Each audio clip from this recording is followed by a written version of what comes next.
Welcome to Best of Biology. This is part 3 of the heredity lecture series. Today we will be discussing about test cross. Let us first know what is the definition of test cross. A test cross is a cross that is breeding or mating of an organism with a phenotypically recessive individual. क्या होता है phenotypically recessive individual and what does this definition mean? We will try to understand each and every word. Okay. Now, what Mendel did first? Mendel ने क्या किया सबसे पहले? Tall plants को dwarf plants के साथ cross किया, right? And what he got? All plants tall in the F1 generation. यानी कि जो उन्हें ऑफस्प्रिंग मिला इस पेरेंट जनरेशन से वो सारे प्लांट्स टॉल थे, right? And in the F2 generation उन्हें क्या मिला? टॉल प्लांट्स भी मिले और ड्वार्फ प्लांट्स भी मिले, राइट? इस मेथड से two things were very clear to Mendel. First क्या था कि फैक्टर्स, जीन्स ट्रांसफर होते हैं from one generation to another, right? F1 generation में one of the parent is dominating the another parent, right? One of the factors is dominating the another factor. And second thing was that कि F2 generation में जब toll और dwarf दोनों मिले, that means factor जो है वो single form में नहीं था. अगर सिंगल फॉर्म में होता तो यहाँ भी सेम रिजल्ट मिलता, right? Factor was in pairs. और इसलिए ही जब उन्होंने प्यूरेंट्स स्क्वायर मेथड यूज किया to know the genotype, what he did, he gave the scientific term to tall as capital T, right? Capital T क्यों दे रहे हैं? T for tall, and T जो है वो डोमिनेट कर रहा था ड्वार्फ को, इसलिए इसको कैपिटल टी दिया एंड इसको स्मॉल टी नेमिंग दिया, राइट? एंड फैक्टर्स जो है वो पेयर्स में होता है, इसलिए 2t, right? Capital T. And for dwarf he gave the names as small T. Fine. Now when he got the results in F1 and F2 generation in bipurines square method, what he saw? He saw that capital T and capital T, small t, यही ratio मिला था, right? To see the result of monohybrid cross, please see the video part 1 lecture of heredity. Okay? Now, when he got these as genotypes for this generation, F2 generation, उन्होंने क्या देखा कि this T also represents tall, capital T, small t also represent tall, small t represent dwarf, right? This was the result. So, from this result, he was confirmed that जो phenotypically dwarf है, जो phenotypically recessive है, उसका genotype clear है, right? Small T है. But अगर one capital T भी present है तो प्लांट का फिनोटाइप कैसा है? टॉल है, राइट? सो टॉल प्लांट का जीनोटाइप कैपिटल टी है और कैपिटल टी स्मॉल टी है, was not confirmed, right? Genotype was not clear, right?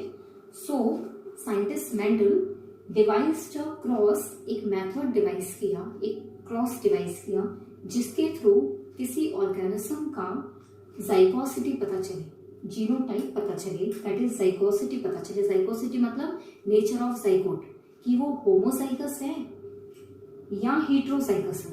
Homozygous means कि दो सेम अलील प्रेजेंट है एक जीन के, right?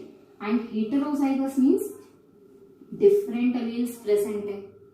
Homo means same, zygous means zygote, hetero means different, zygous means zygote. So to check the zygosity of an organism, कि उस organism में particular trait के जो जीन्स हैं वो होमोजाइगस हैं या हेटेरोजाइगस हैं, इसके लिए ही devised a cross to test, right? To test or to check the zygosity or the genotype, और इसलिए उन्होंने नेम क्या दिया उसको? Test cross. ठीक है? So now we understood what is a test cross. Test cross क्या कर रहा है? Test cross is helping us to know the zygosity of an organism, if it is homozygous or heterozygous, and Mendel, how Mendel came with this कि phenotypically recessive individual के साथ करना है. Let us see again कि जब हमें कोई unknown quantity find करनी होती है, right, कोई भी unknown quantity हमें find करनी है, तो we should know some known quantity, है ना. ऐसे ही क्वेश्चन करते हैं कि हमें कुछ unknown find, कुछ known बताया जाता है और वे कहते हैं कि unknown find करना है, right. So Mendel was thinking कि नोन क्या है मेरे पास, व्हाट इज नोन. एक तो फिनोटाइप नोन है. फिनोटाइप मतलब एक्सटर्नल अपीयरेंस जो हमें दिख रहा है. उनको दिख रहा था कि प्लांट्स टॉल हैं, प्लांट्स ड्वार्फ हैं. So one thing that was clear was phenotype, right. And another thing that was clear was dwarf plant का जो रिसेसिव प्लांट है, जो रिसेसिव पेरेंट है, रिसेसिव इंडिविजुअल है, उसका जो जीनोटाइप है वो क्लियर था, राइट. सो फिनोटिपिक और रिसेसिव इंडिविजुअल का जीनोटाइप था उनके पास, क्योंकि फाइंड भी तो जीनोटाइप कर रहे हैं. So we should know the same quantity, same type of quantity होनी चाहिए, राइट. सो उनको क्या क्लियर था, फिनोटिपिकली रिसेसिव इंडिविजुअल का जीनोटाइप क्लियर था. ठीक है. अब उन्होंने कैसे फाइंड किया कि होमोसाइगस है या हेटेरोसाइगस है, ये देखते हैं. ठीक है. किसके साथ क्रॉस करना है, फिनोटिपिकली रिसेसिव इंडिविजुअल के साथ. किसका, अननोन का. जो अननोन ऑर्गेनिज्म है जिसका जीनोटाइप फाइंड करना है, जिसका ये फाइंड करना है कि वो होमोसाइगस है या हेटेरोसाइगस है, हम किसके साथ क्रॉस करेंगे, फिनोटिपिकली रिसेसिव इंडिविजुअल के साथ, जिसका जीनोटाइप हमने देख लिया प्यूरेट स्क्वायर मेथड से कि स्मॉल टी होता है. फाइन, मतलब स्मॉल लेटर्स में डिनोट होता है. Here we are taking example of dwarf plant. ठीक है. नाउ फर्स्ट उन्होंने लेट किया कि लेट इट बी कि जो हमारा अननोन इंडिविजुअल है वो होमोजाइगस डोमिनेंट है. उन्होंने मान लिया कि जो हमारा अननोन ऑर्गेनिज्म है वो कैसा है, होमोजाइगस डोमिनेंट है. तो उन्होंने उसको क्या डिनोट किया, कैपिटल डी और कैपिटल डी, राइट. होमोजाइगस है तो सेम अलील दे दिए. ठीक है. और क्रॉस किसके साथ करना है, स्मॉल टी, फिनोटिपिकली रिसेसिव. ठीक है. प्यूरेट स्क्वायर मेथड से देखते हैं कि रिजल्ट क्या आया. एक ऑर्गेनिज्म का अलील हम, वन पेरेंट का अलील हम हॉरिजॉन्टली लिखते हैं, नेक्स्ट पेरेंट का अलील वर्टिकली लिखते हैं इन प्यूरेट स्क्वायर मेथड.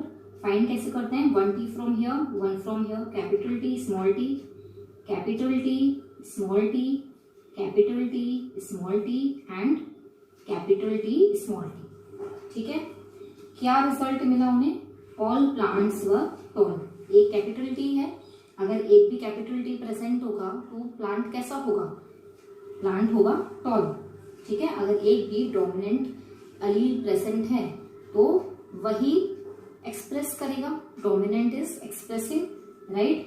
डोमिनेंट जो है वो रिसेसिव पे डोमिनेट करता है, इसलिए वो एक्सप्रेस होता है. तो एक्सप्रेस होकर हमें रिजल्ट क्या मिला कि सारे प्लांट्स टॉल थे. ठीक है.